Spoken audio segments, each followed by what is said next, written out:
Hey, what's up, everybody? You know who it is. It is Lad, Marlon Lad. We are here today to talk about, you know what it is, Avengers End Game.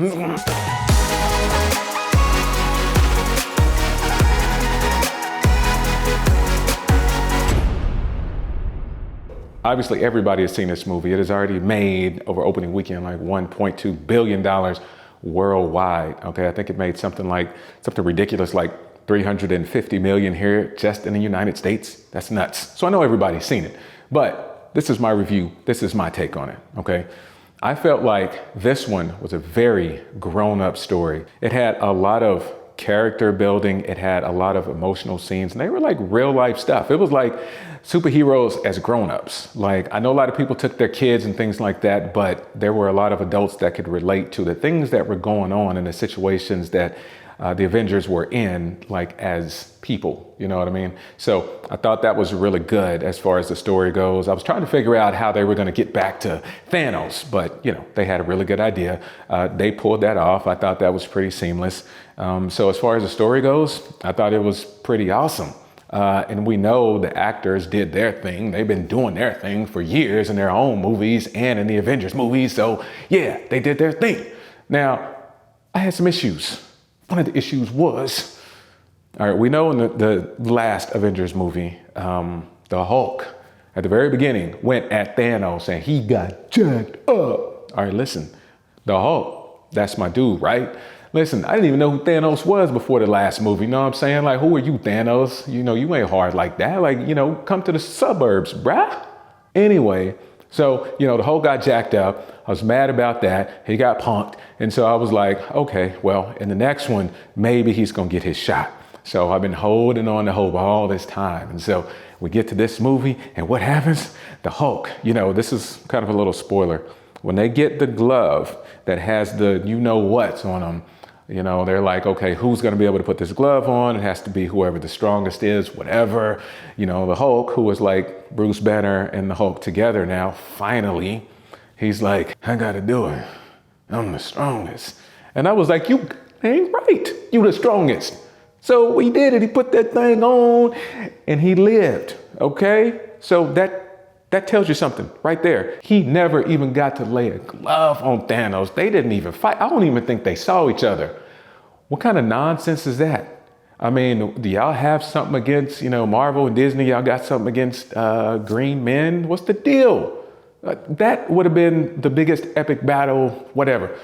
Another problem I had with the movie was this. So the big battle going on between Thanos and Captain America and Iron Man and, spoiler alert, Fat Thor. You know, look, Thanos did not have the Infinity Stones.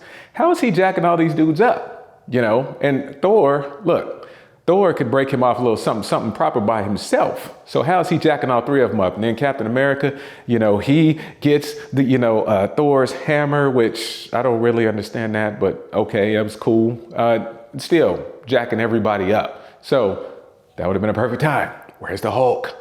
Okay, so that's my main issue. It's like the Hulk. I'm pissed about that. And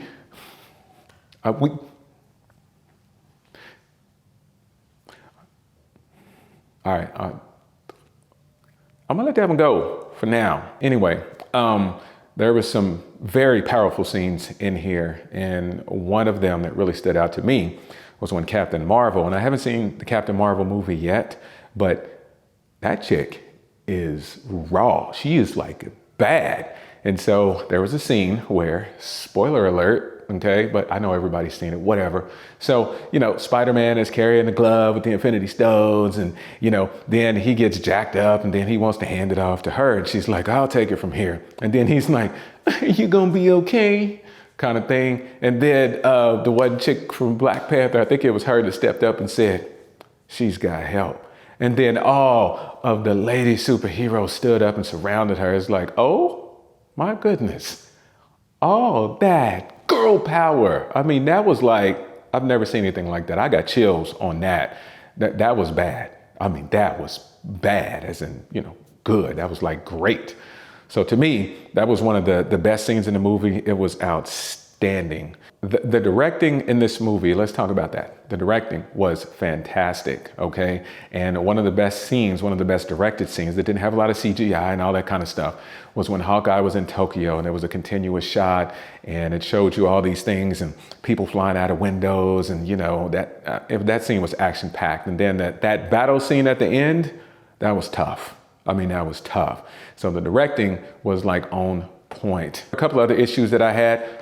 Fat Thor was funny. I thought he was funny, but I don't like Fat Thor. At some point, I wish he would have got in shape, no Fat Thor. Okay, I didn't like that. And then at the very end, when, Captain America, what he does is he passes the torch in a sense. He hands his shield off to somebody else.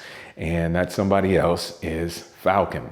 And I thought maybe that was symbolic. Okay, here's a white guy handing it off to a black guy kind of thing. That was real cool. But I'm like, wait a second. Falcon ain't got no powers, man. All he got is a suit that can fly. He ain't got no powers. He can't be Captain America. Come on, man. So anyway, had an issue with that and Fat Thor and the Hulk. But those are my only issues. Everything else was absolutely, I'm just gonna say good. I ain't gonna say great. No, it was pretty great. But it could have been better. And I guess movies can always be better. It was a very, spoiler alert again, but it's a very fitting end to the Iron Man saga with Robert Downey Jr. Like, that was a very emotional scene. The scene when he was trying to decide if he was gonna go help his friends or not, and he had a family, like, I can so relate to that. So everything that involved him, even at the very beginning of the movie, like, you could feel that, you could internalize that. It was just a very human experience kind of thing. So anyway, check this out. If you haven't seen the movie, go see it. One of my friends from high school said he would go see it 4 times. Like, man, come on, man. The movie's 3 hours long. Now look, I can sit through some more action parts and stuff like that, but the whole movie, not the whole movie. Even though 3 hours didn't seem like 3 hours, I can't do that. So anyway, on a scale from 1 to 10, I'm gonna have to give it, because of the Hulk stuff, I'm gonna give it an 8.5. I know people gonna be mad about that, but it's what it is. I love the Hulk. Don't do him wrong. That's all I gotta say about that. So until next time, I am Lad. Marlon Lad.